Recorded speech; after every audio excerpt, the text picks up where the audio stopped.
Hello అందరికీ welcome back to channel. So winter వచ్చేసింది, ఉసిరికాయలు వచ్చేసాయి. మరి ఇంట్లో ఉసిరికాయ పచ్చడి పెట్టుకోకపోతే ఎలా? సో స్టార్ట్ చేసేద్దాం.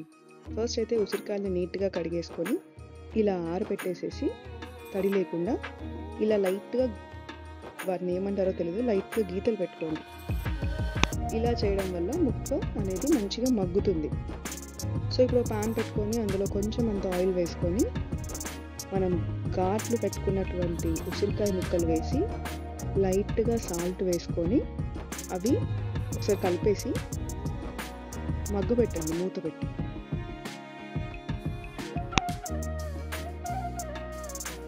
ఉసిరికాయ ముక్క చాలా బాగా మగ్గిపోయాక స్టవ్ ఆఫ్ చేసేయండి. ఇవన్నీ 1 కిలో ఉసిరికాయల వరకు ఉంటాయి. దీనికి నేను 2 కప్పుల ఉప్పు, 2 కప్పుల కారం వాడుతున్నాను. అలాగే 2 టేబుల్ స్పూన్ల మెంతిపిండి, 2 టేబుల్ స్పూన్ల ఆవపిండి కలిపి వేసుకోండి.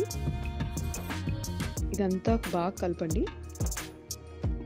ఉప్పు కారం చూస్తూ కొద్దిగా కలుపుకుంటూ ఉండండి.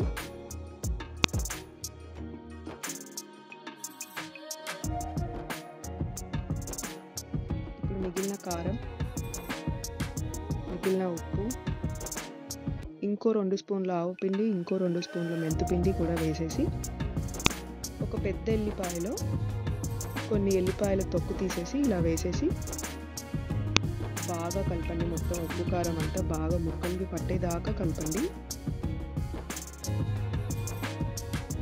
ఇప్పుడు మనం కచ్చాపిచ్చాగా దంచుకున్నటువంటి లేదా గ్రైండ్ చేసుకున్నటువంటి ఎల్లిపాయల్ని ఇలా వేసేసి కలిపేసుకున్నాక ఇప్పుడు మనం తాలింపు కోసం కొంచెం ఆయిల్ పోసుకొని,